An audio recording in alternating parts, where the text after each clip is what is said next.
जय हिंद दोस्तों, मैं सचिन कुमार आप सभी का न्यू टीम अकेडमी में हार्दिक स्वागत एवं अभिनंदन करता हूं। जैसा कि आप सभी को पता है, आपसे वादा किया गया था दिवाली के बाद हम लोग कक्षा 9-10 की कक्षाएं चलाएंगे। तो ठीक है, हम लोगों ने अब शुरू कर दिया है। सामाजिक विज्ञान की क्लास आपको मिल रही होगी। तो हम आपको विज्ञान पढ़ाएंगे। हमारे सुनील सर हैं, आपको मैथ पढ़ाएंगे। विज्ञान हम पढ़ाएंगे और जो गणित विषय है सुनील सर पढ़ाएंगे।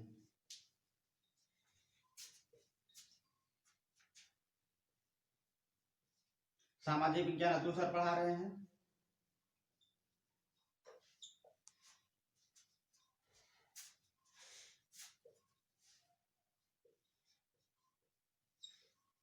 अतुल सर सामाजिक विज्ञान पढ़ा रहे हैं आपको। और हिंदी व्याकरण पढ़ाया जाएगा। हिंदी व्याकरण और इंग्लिश ग्रामर भी पढ़ाया जाएगा।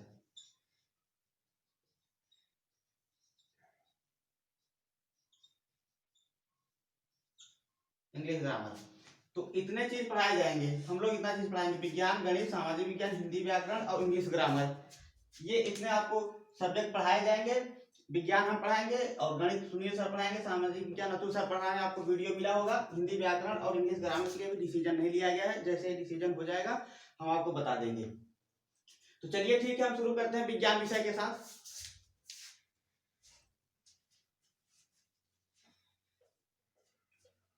पहले समझ लेते हैं विज्ञान क्या होता है, विज्ञान की परिभाषा क्या है। ये जान लेना बहुत जरूरी है कि विज्ञान क्या है, विज्ञान की परिभाषा क्या होती है। पहले हम लोग विज्ञान को समझेंगे। विज्ञान दो शब्दों से मिलकर बना है। देखिए कौन कौन सा विज्ञान, बी प्लस ज्ञान। अब देखिए, ये बी का मतलब होता है विशेष और ज्ञान का मतलब जानकारी। तो जो विशेष जानकारी है, जो विशेष ज्ञान है, उसी को विज्ञान कहते हैं। विज्ञान दो शब्दों से मिलकर बना है, बी प्लस ज्ञान। बी का मतलब होता है विशेष, ज्ञान का मतलब जानकारी या ज्ञान। तो जो विशेष ज्ञान है या विशेष जानकारी है उसे विज्ञान कहते हैं। इसकी एक परिभाषा और बहुत प्रचलित है, आप लोग जान लीजिए। जो इसकी जो प्रचलित परिभाषा है वह यह है: सुसंगठित, सुव्यवस्थित, क्रमबद्ध ज्ञान को विज्ञान कहते हैं। सुसंगठित, सुव्यवस्थित, क्रमबद्ध ज्ञान को विज्ञान कहते हैं। इसकी भी एक बहुत प्रचलित ये परिभाषा थी। और ये विज्ञान है जो बी प्लस ज्ञान। अब विशेष इसका मतलब, इसकी मतलब जानकारी। विशेष जानकारी या विशेष ज्ञान ही विज्ञान कहलाता है। अब ये हो गया आपकी विज्ञान की परिभाषा। अब आइए देखते हैं, इसके तीन पार्ट होते हैं: फिजिक्स, केमिस्ट्री और बायोलॉजी। तो ये तीन चीजें डिवाइड करके पढ़ा जाता है। जब ये आप कक्षा 11 में जाएंगे तो ये अलग सब्जेक्ट हो जाएंगे, एक एक सब्जेक्ट हो जाएंगे। तो आइए अब देखते हैं फिजिक्स, केमिस्ट्री, बायोलॉजी आपको बताते हैं। फिर आपको सिलेबस बताएंगे, आपको किताब में बताएंगे कहाँ से कहाँ तक बायोलॉजी है, कहाँ से कहाँ तक फिजिक्स है। उसमें आप लोग डिवाइड नहीं कर पाएंगे, आपको समस्या होगी, इसलिए हमने डिवाइड कर दिया है। तो आइए देखते हैं आगे। जो विज्ञान है इसमें हम लोग तीन पार्ट पढ़ेंगे। देखिए पहला क्या है, पहला आपका भौतिक विज्ञान।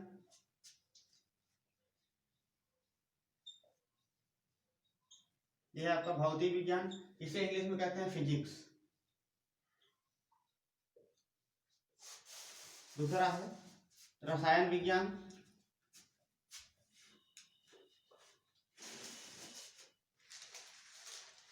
इसे इंग्लिश में केमिस्ट्री कहते हैं।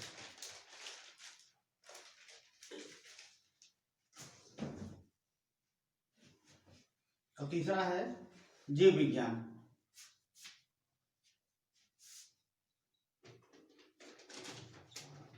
इसे इंग्लिश में बायोलॉजी कहते हैं। ये तीन पार्ट हो गया: भौतिक विज्ञान, रसायन विज्ञान और जीव विज्ञान। ये जो है भौतिक विज्ञान, इसे इंग्लिश में फिजिक्स कहते हैं, PHYSICS इसकी मीनिंग है। और रसायन विज्ञान जो है इसे इंग्लिश में केमिस्ट्री कहते हैं, CHEMISTRY। जीव विज्ञान इसे इंग्लिश में बायोलॉजी कहते हैं, BIOLOGY, बायोलॉजी। जीव विज्ञान, रसायन विज्ञान, भौतिक विज्ञान। ये आपके विज्ञान में तीन पार्ट हम लोगों को पढ़ना है। हम आपको सिलेबस के अनुसार बताएंगे कि कहाँ से कहाँ तक बायोलॉजी है, कहाँ से कहाँ तक केमिस्ट्री है, कहाँ से कहाँ तक फिजिक्स है। आपकी किताब में भी दिखाएंगे। अब ये जान लेते हैं, जो ये भौतिक विज्ञान है, रसायन विज्ञान है, जीव विज्ञान है, इनके जन्मदाता कौन है? जन्मदाता पहले देखिए, भौतिक विज्ञान के जन्मदाता आधुनिक आइंस्टीन को माना जाता है। आधुनिक में आइंस्टीन को माना जाता है। आइंस्टीन। जबकि रसायन विज्ञान, इनको आधुनिक में लेवासियों को माना जाता है। आधुनिक में लेवासिए।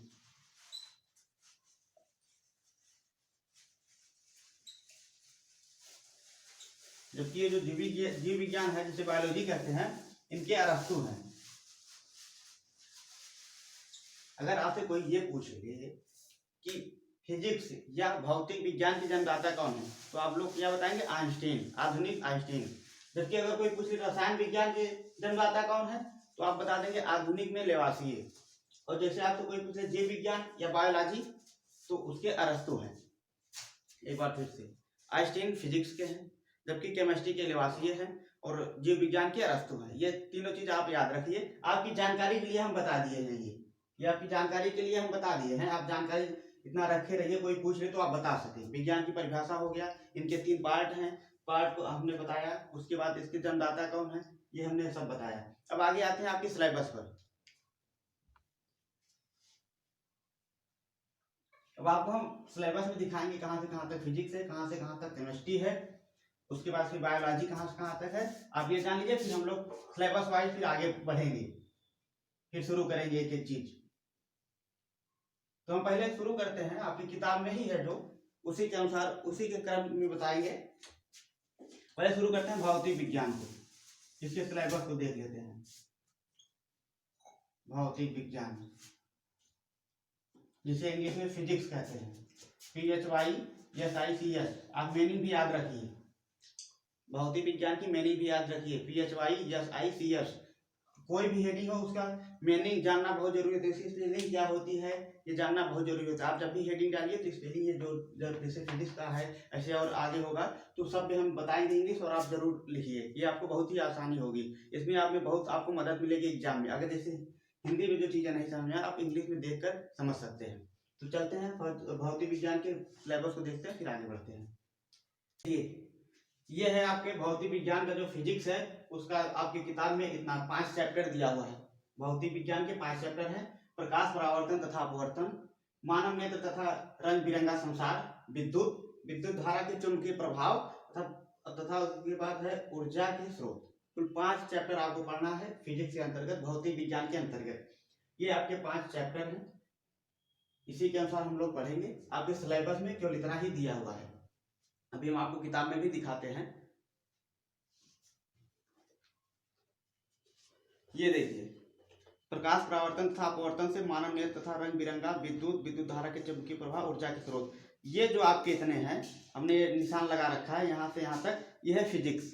और इसके ऊपर यहाँ से यहाँ तक जो है जैव प्रक्रम से लेकर आनुवंशिकता तथा जैव विकास के बीच के जितना ये चीज है ये बायोलॉजी है। जबकि रसायन अभिक्रिया एवं समीकरण से लेकर के तत्वों का आवर्ती वर्गीकरण तक केमिस्ट्री है।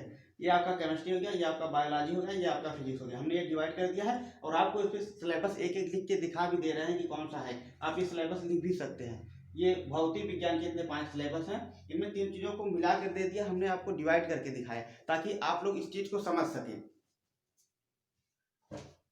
तो अब आगे बढ़ते हैं। अब रसायन विज्ञान के सिलेबस को देखेंगे, उसके बाद फिर जीव विज्ञान के सिलेबस को देखेंगे, फिर आ जाएंगे एक एक चैप्टर को पढ़ेंगे।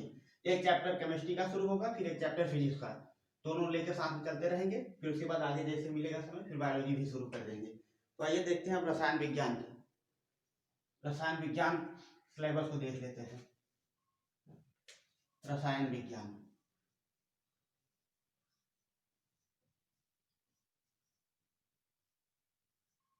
इसे इंग्लिश में केमिस्ट्री कहते हैं।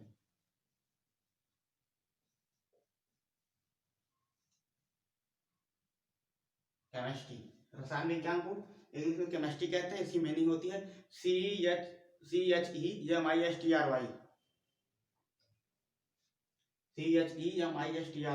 इसे रसायन विज्ञान कहते हैं। अब आइए इसके सिलेबस को देखते हैं। आइए देखते हैं, ये रसायन विज्ञान के सिलेबस है। ये रसायन विज्ञान का आपके पाठ्यक्रम के अनुसार दिया गया है।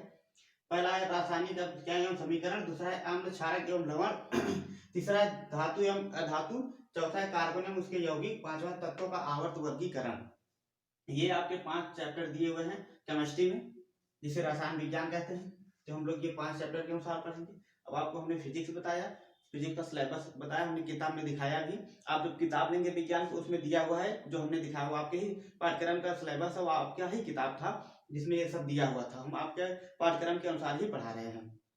तो हमने आपको फिजिक्स बताया, केमिस्ट्री बताया, अब बायोलॉजी के सिलेबस को बता देते हैं ताकि आप लोग किताब में आसानी से डिवाइड कर सके कि कौन सा बायोलॉजी है, कौन सा फिजिक्स है, कौन सा केमिस्ट्री है, कितने चैप्टर फिजिक्स दिए हुए हैं, कितने चैप्टर केमिस्ट्री दिए हुए हैं, कितने बायोलॉजी हैं। आप ये आराम से डिवाइड कर सके, इसलिए हमने आपको किताब में भी दिखाया, अलग से एक बार सिलेबस भी लिख दिया है, आप इसे लिख सकते हैं। अब आइए चलते हैं जीव विज्ञान बायोलॉजी, उसके सिलेबस को देख लेते हैं, फिर हम लोग फिजिक्स शुरू करेंगे पहले चैप्टर से। तो आइए देखते हैं आगे। जीव विज्ञान सिलेबस बता दें, उसके बाद फिर आगे बढ़ते हैं। जीव विज्ञान,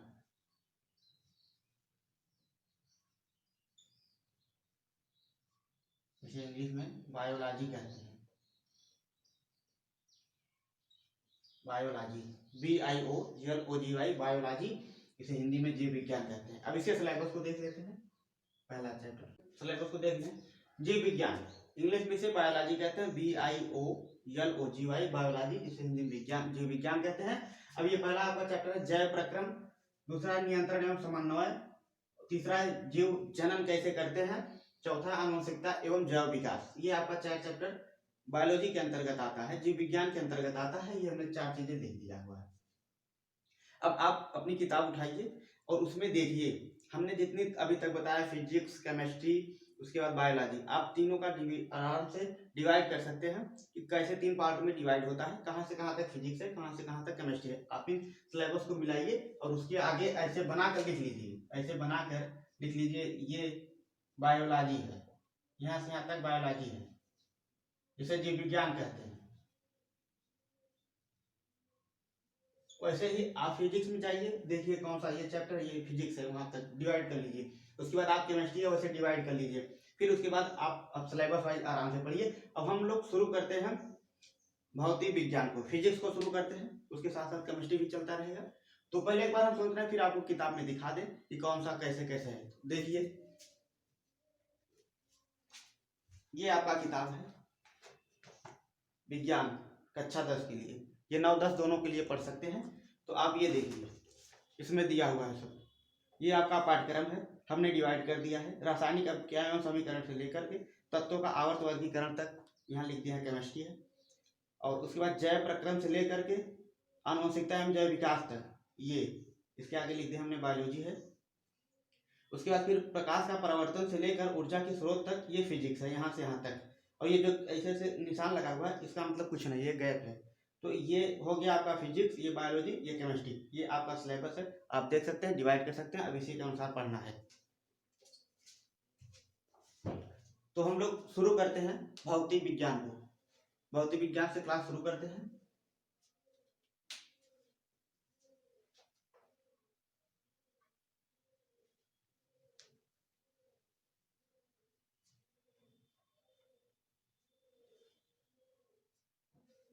फिजिक्स, PHYSICS, हिंदी में भौतिक विज्ञान कहते हैं, भौतिक विज्ञान। इनके जन्मदाता कौन है? आधुनिक आइंस्टीन, आधुनिक में आइंस्टीन को माना जाता है, हमने आपको ये पहले बताया। तो इसमें है आपका पहला प्रकाश का परावर्तन, पहला चैप्टर जो है प्रकाश का परावर्तन तथा अपवर्तन।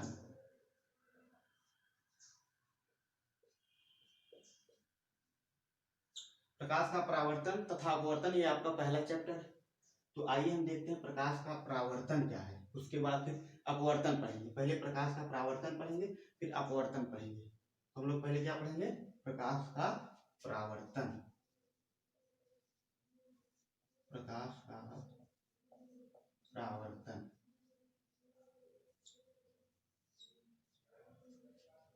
इसे इंग्लिश में कहते हैं रिफ्लेक्शन, रिफ्लेक्शन ऑफ लाइट। प्रकाश का परावर्तन इंग्लिश में से कहते हैं रिफ्लेक्शन ऑफ लाइट, REFLECTION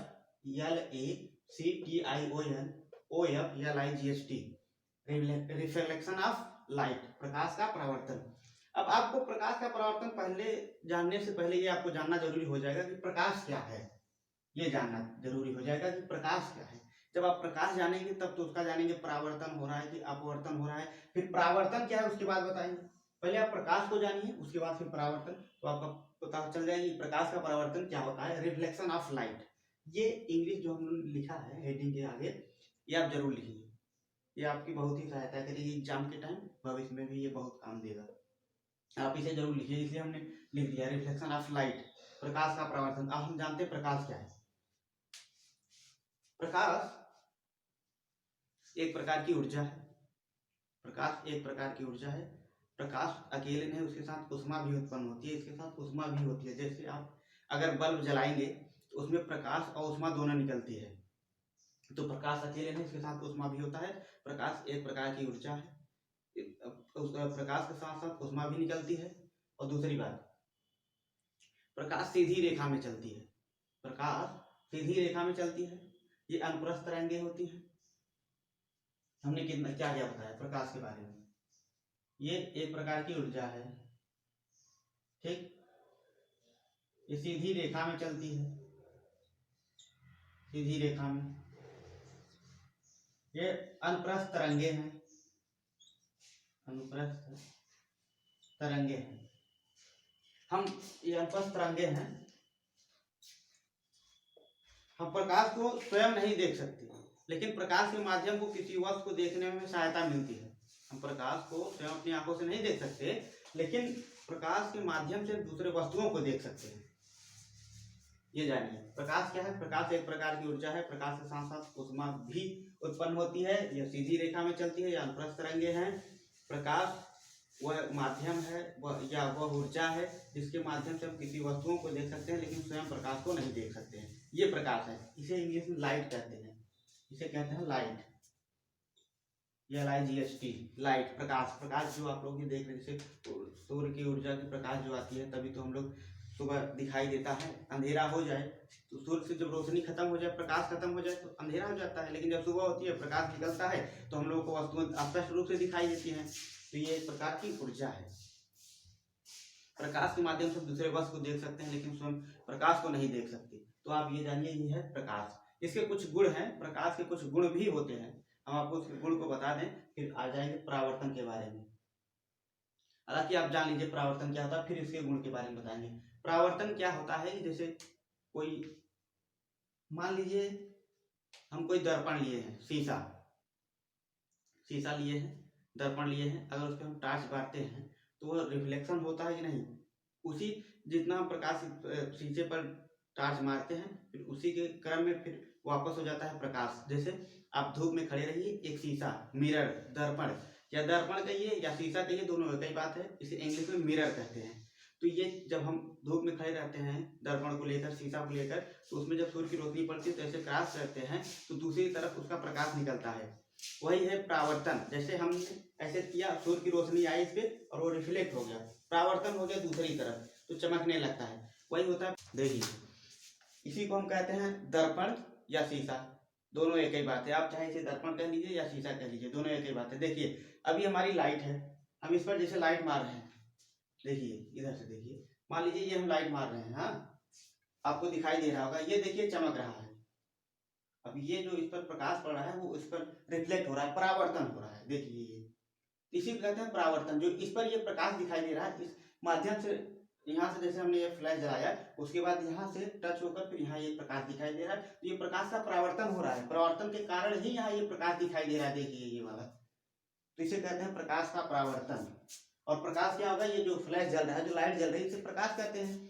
ये मिरर, इसे इंग्लिश में कहते हैं, इसे हिंदी में दर्पण या शीशा कहते हैं। देखिए ये जो रिफ्लेक्ट हो रहा है, इसे कहते हैं परावर्तन। यहाँ से टकरा कर फिर पुनः वापस प्रकाश जा रहा है, हालांकि प्रकाश कम हो जा रहा है, लेकिन ये परावर्तन हो रहा है। ये आपको समझ में आया होगा। अब देखिए ये हो गया हमारा प्रकाश का, ये कहते हैं परावर्तन। हमने आपको प्रकाश के बारे में बताया, तो इसे कहते हैं प्रकाश का परावर्तन। अब प्रकाश के गुण को देख लेते हैं, फिर उसके बाद अब अच्छे तरीके से आपको बताएंगे प्रकाश का परावर्तन की परिभाषा क्या होती है, इसका एक नियम है, नियम भी बताएंगे, और उसके बाद फिर उसके फिगर के माध्यम से आपको समझाएंगे। तो पहले हम देख लेते हैं प्रकाश के गुण को। प्रकाश को आप जानते रहिए, आप हमेशा उसका यूज करते हैं। अगर प्रकाश ना हो तो पूरी जिंदगी अंधेरी है, कोई मतलब नहीं निकलेगा। लेकिन आप प्रकाश के बारे में आपने देख लिया कि प्रकाश वह माध्यम है जिसकी सहायता से हम किसी दूसरे वस्तु को देख सकते हैं, लेकिन स्वयं प्रकाश को नहीं देख सकते। ये हो गया आपका प्रकाश। प्रकाश एक प्रकार की ऊर्जा है, सीधी रेखा में चलती है, ये अनुप्रस्थ तरंगे हैं। तो अब आइए इसके गुण के बारे में देख लें। प्रकाश की कुछ गुण होती है, उसके गुण के बारे में देख लेंगे, क्या जानकारी है। उसके बाद फिर परावर्तन आपको बता ही दी, और उसके बाद फिर अब इसका जो नियम है वो नियम बताएंगे। इसके दो नियम है, प्रकाश के परावर्तन के दो नियम है, दोनों नियम बताएंगे, फिगर के माध्यम से आपको समझाएंगे बहुत अच्छे तरीके से। आइए देखते हैं प्रकाश के गुण के बारे में। प्रकाश के जो गुण है, क्वालिटी ऑफ लाइट, प्रकाश के गुण।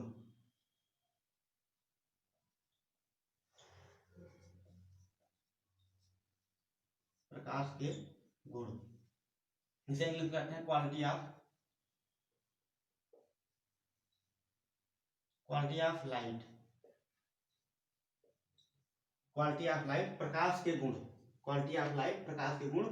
QUALITYOFLIGST, क्वालिटी ऑफ लाइट प्रकाश के गुण।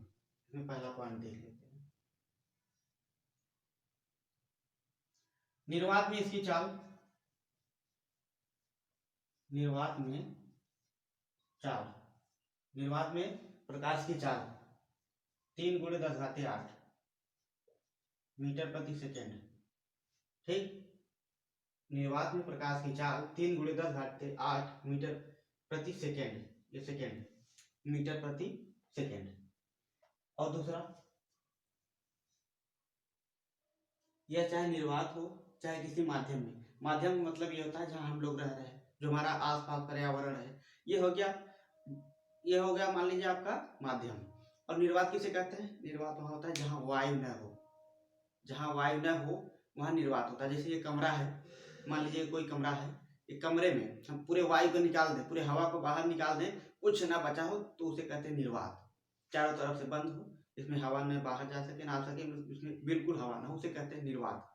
तो ये निर्वात और माध्यम दोनों में चल सकती है। माध्यम में मतलब ये हम लोग जो पर्यावरण है, इसमें तमाम प्रकार के गैसें हैं, हवा है और मिट्टी के कण, ये सब जो है ये माध्यम है। तो ये माध्यम और निर्वात, ये माध्यम और निर्वात दोनों से होकर चल सकती है। माध्यम और निर्वात दोनों में से होकर चल सकती है।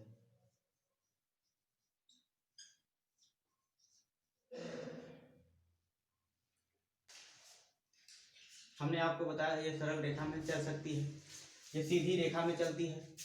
इसका तरंगदैर्घ्य देख लेते हैं कितना होता है। तरंगदैर्घ्य,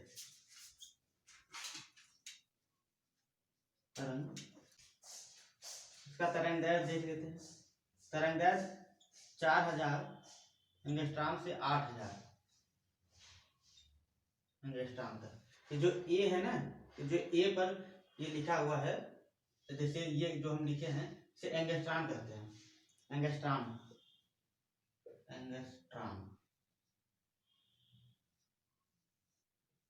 ये जो ए है, ए पर 0 दिए हैं, इसे एंगस्ट्रॉम कहते हैं। तो देखिए तरंगदैर्घ्य इसका कितना है, 4000 से 8000 एंगस्ट्रॉम तक है। अब देखिए हमने इसके गुण के बारे में एक बार फिर से बता दें, आप लिख लीजिए। यह निर्वात और माध्यम दोनों से होकर चल सकती है, यह सीधी रेखा में चलती है, प्रकाश अनुप्रस्थ तरंगे होती है। इसका तरंगदैर्घ्य 4000 एंगस्ट्रॉम से 8000 एंगस्ट्रॉम होता है। और ये प्रकाश जो है वो अपारदर्शी माध्यम से नहीं चल सकती। इसमें एक ही ये है कि ये अपारदर्शी माध्यम से होकर नहीं चल सकती। अपारदर्शी माध्यम किसे कहते हैं हम आपको बता रहे हैं। देखिए अपारदर्शी माध्यम में होता है, जैसे कोई ईंट है, लोहा है, लकड़ी है, कोई दीवार है। अब जैसे कोई दीवार है, दीवार पर अगर आप टार्च मारेंगे तो दीवार के उस पार प्रकाश नहीं दिखाई देगा। तो ये दीवार जो हो गया, ये अपारदर्शी माध्यम है। जैसे ईंट हो गया, कोई ईंट पर आप टार्च मारिए तो ईंट की उस तरफ आपको प्रकाश नहीं दिखाई देगा। तो ये अपारदर्शी माध्यम होती है। ये अपारदर्शी माध्यम से होकर नहीं गुजर सकती है, अपारदर्शी माध्यम से होकर नहीं गुजर सकती है। जैसे लकड़ी, लोहा, दरवाजा, दीवार तमाम है, तो ये अपारदर्शी, ये पारदर्शी माध्यम से होकर चल सकती है। और जैसे कोई हल्का कपड़ा है तो आप उसके अगर टार्च मारेंगे तो थोड़ी बहुत प्रकाश उस तरफ जा सकती है, वो पारदर्शी माध्यम है। लेकिन अब दीवार पर, दरवाजे पर टार्च मारिए तो उस तरफ नहीं, दूसरी तरफ उसका जो है, जैसे मान लीजिए ये दीवार है, अगर हम यहाँ टार्च बार है, मान लीजिए टार्च लिया है, जला रहे हैं, तो इस तरफ प्रकाश नहीं दिखाई देगा, ये अपारदर्शी माध्यम है। अगर इसी हमारे हाथ की जगह अगर कोई पतला हल्का सा कपड़ा हो और इस पर हम अगर प्रकाश मारेंगे तो उस तरफ थोड़ा बहुत दिखाई देगा, वो पारदर्शी माध्यम होगा। तो प्रकाश पारदर्शी माध्यम से होकर गुजर सकती है, और जबकि अपारदर्शी माध्यम से होकर यह नहीं गुजर सकती है। तो हमने प्रकाश के गुण के बारे में बताया। अब हम लोग पढ़ते हैं पूरा जो हेडिंग था हम लोग का, प्रकाश का परावर्तन। हमने आपको प्रकाश समझाया, फिर उसके बाद परावर्तन समझाया। परावर्तन समझाकर हमने आपको दिखाया भी कि कैसे प्रकाश का परावर्तन होता है। अब हम इसके दो नियम हैं, नियम बताएंगे, उसके बाद फिर आगे बढ़ेंगे। हम लोग पढ़ेंगे प्रकाश परावर्तन।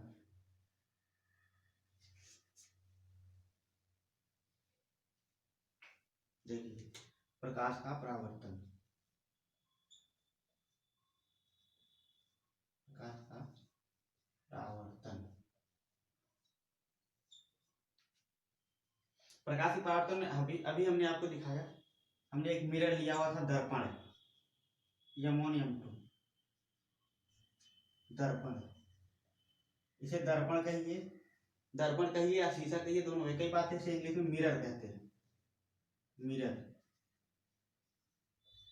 इसीलिए हमने यहाँ M1 M2, ये मतलब दर्पण है।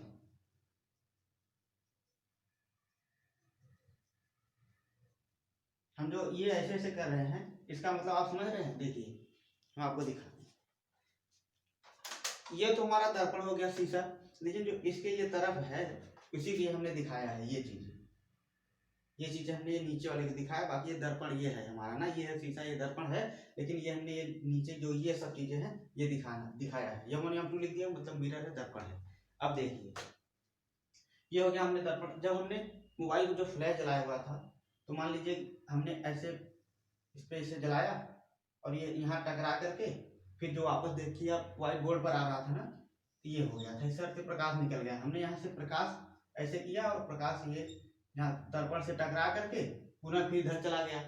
अभी हम अब दिखाया आपको कि ये ऐसे आया, टकराया था, फिर वापस हो गया था, जो चमक रहा था इस तरफ। तो अब देखिए, ये हो गया आपतित किरण। आपतित किरण मतलब जो हम लोग भेज रहे हैं किरण, जो किरण भेज रहे हैं उसे आपतित किरण कहते हैं। ये है आपतित किरण, आपतित किरण। जबकि जो यहाँ से टकरा कर वापस जा रहा है, इसे परावर्तित किरण कहते हैं, परावर्तित किरण। ये हो गया परावर्तित किरण। ये आपतित किरण था, ये परावर्तित किरण हो गया। ठीक, ये है बिंदु, इसे कहते हैं आपतन बिंदु, आपतन। ये हो गया आपतन बिंदु। अगर स्पष्ट जो कोई ना समझ में आया लिखा हुआ, हम जो शब्द बोल रहे हैं उस पर भी ध्यान दीजिए, आपको समझ में आ जाएगा। यह है आपतन बिंदु, जहां ये जहां प्रकाश टकराई थी और जहां से फिर वापस गई, ये परावर्तन हो गया, परावर्तित किरण हो गया, और ये आपतित किरण हो गया। अब देखिए, अब इसके जो बीच में हमने ऐसे लंब बना दिया, मान लीजिए कोई हमने ऐसे सीधी रेखा खींच दी इन दोनों के बीच में। अब ये हो गया क्या, अभिलंब। अभिलंब, जो हम इन दोनों के बीच में ऐसे एक रेखा खींची उसे कहते हैं अभिलंब। अभिलंब, इसे कहेंगे अभिलंब। ये हो गया अभिलंब, ये हो गया आपतित किरण, ये परावर्तित किरण, ये आपतन बिंदु, ये चीजें हो गई। अब देखिए, इसके बीच का जो कोण है, जो हमने ये रेखा खींचा और इसके बीच का जो कोण है, इसे कहें आपतन कोण, आपतन कोण। ये हो गया हमारा आपतन कोण, ये इन दोनों के जो बीच में आपतन कोण। जबकि जो इन दोनों के बीच में है, इसे कह दिया हमने परावर्तन कोण, परावर्तन कोण। देखिए, ये आपतित किरण थी इसलिए हमने इसे आपतन कोण रखा, जबकि ये परावर्तित किरण है इसलिए हमने इसे परावर्तन कोण रखा। इन दोनों के बीच में जो ये हमने लंब डाला, इसे अभिलंब कहते हैं। ये आपतन बिंदु हो गया, ये हमारा जो ये पूरा यहाँ से M1 से M2 तक ये मिरर, M1 M2 क्यों दिखा है, M से मतलब मिरर, ये चीज मिरर, इसलिए हमने M1 M2 दिखा। ये हमारा दर्पण है या शीशा, ये जो है ये दर्पण कह लीजिए या शीशा कह लीजिए, दर्पण कह लीजिए या शीशा कह लीजिए। ये हमने अभी जो फ्लैश जलाकर आपको दर्पण पर शीशे पर दिखाया वही फिगर हमने बनाया है। देखिए फिर से हमने ये कोई शीशा ऐसे क्रॉस करके रखा, उस पर टॉर्च मारा, मान लीजिए हमारी ये मोबाइल या टॉर्च है, ये प्रकाश जा रही है, इसे हम आपतित किरण कहेंगे। प्रकाश से किरण निकलती है ना, रेंज, तो वही ये किरण है, आपतित किरण है। जहां से ये टकराई उसे हम आपतन बिंदु कह दिए, और जहां से पुनः वापस लौट के जो व्हाइट बोर्ड पर दिखाई दे रही थी उसे परावर्तित किरण कहें, क्योंकि परावर्तन हो जा रहा है, वापस लौट जा रहा है, तो उसे परावर्तित किरण कहते हैं। अब इन दोनों के बीच हमने एक अविलंब खींच दिया, इन दोनों के जो बीच में था उसे आपतन कोण कहते हैं, और इन दोनों के जो बीच में से परावर्तन कोण कहते हैं, क्योंकि परावर्तन का कोण बना रहा है यहाँ से, ये जो हमने लाइन खींची है यहाँ से जो इधर ये परावर्तन कोण बना है, जबकि इधर से जो आ रहा है ये आपतन कोण बना रहा है। हम ये पूरे आपको फिगर को समझाया, आपकी किताब में दिया हुआ है, आप लोग समझ सके इसलिए हमने इतनी आसानी से ये चीजों को समझाया है। तो अब आप देखिए, अब इसके दो नियम हैं। प्रकाश के परावर्तन आप समझ, प्रकाश क्या होता है आपने समझ लिया, परावर्तन क्या होता है आप समझ गए। परावर्तन मतलब जैसे कोई माध्यम हम जैसे इसके माध्यम से प्रकाश को भेजा और पुनः उसी माध्यम में वापस लौट जाए, तो उसे क्या कहते हैं, परावर्तन हो गया। ठीक, तो ये हो गया प्रकाश का परावर्तन। आपने हेडिंग को समझ लिया, ये फिगर को समझा दिए। अब है परावर्तन का नियम, दो नियम है, बहुत ही छोटे हैं, आसान है, आपको बता दे रहे हैं। देखिए यहाँ पहला नियम, देखिए यहाँ पहला नियम, इसमें देखिए पहले नियम में क्या है, अभिलंब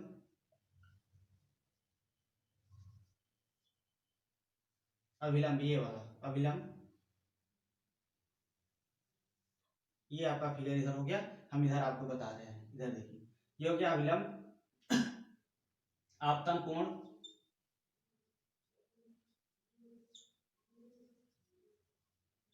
आपतन कोण, देखिए ये अभिलंब हो गया, ये आपतन कोण हो गया, ये परावर्तन कोण हो गया। अभिलंब आपतन कोण परावर्तन कोण, बहुत ही सरल है, परावर्तन कोण, तीनों एक ही तल में हो, तीनों एक ही तल में हो।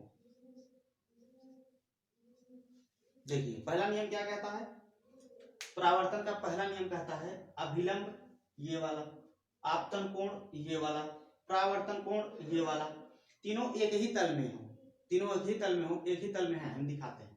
देखिए ये मान लीजिए हमारा कोई तल है, ये इस तरफ ऊपर की तरफ सभी है, अगर ये कोई इसमें से नीचे की तरफ अगर होता, ये कोई वो नहीं है, हम लोग बस आपको दिखाने के लिए बताया है कि ये आपतन ये वाला जो है ये बिंदु, ये नहीं कि ये प्रकाश नीचे चला रहा है, ये प्रकाश नीचे नहीं आ रहा है, ये हमने आपको केवल दिखाने के लिए बताने के लिए कि ये जो ये बिंदु है इसे आपतन बिंदु कहते हैं, बस इसीलिए हमने आपको बताया था, बाकी प्रकाश यहीं से वापस हो जा रहा है।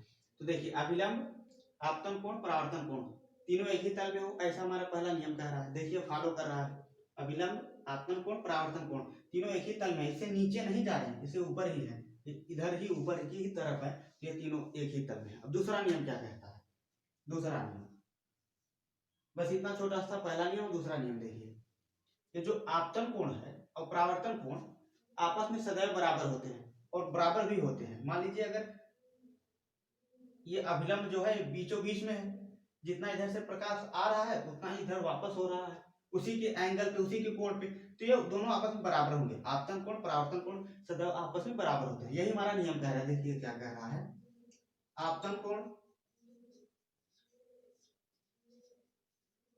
आपतन कोण व परावर्तन कोण